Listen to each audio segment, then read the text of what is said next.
आता कीर्तनात बसल्यानं जरा फ्रेश पैकी बसा बरं का. उगच असं सुकलेल्या फुलासारखं बसायचं नाही, फ्रेश पैकी कीर्तनात बसायचं. कारण मायबाप आजकालच्या कलियुगामध्ये जर विचार करायला गेलं तर सगळीकडे कुठं दुःख दुःख झालंय मायबाप, बरोबर की नाही? सगळीकडे दुःख दुःख झालंय ना. चांगलं कुठं राहिलंय का? यूट्यूबला तेच, फेसबुकला तेच, इंस्टाग्रामला तेच, व्हॉट्सअपला तेच, टीव्हीला तेच. साध्या 15 मिनिटाच्या बातम्या बघितल्या की बाबा माणसाला दिवसभर करमत नाही. हे चांगलं कुठं राहिलंय का?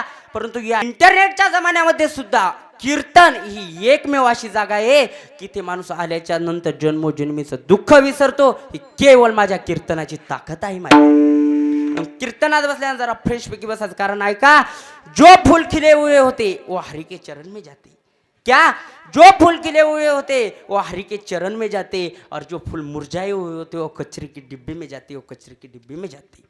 कीर्तनात बसले ना फ्रेश पैकी बसा. कारण हाताने टाळी मुखाने नाम एवढं तुमच्याकडे तासभर काम. विठ्ठल विठ्ठला.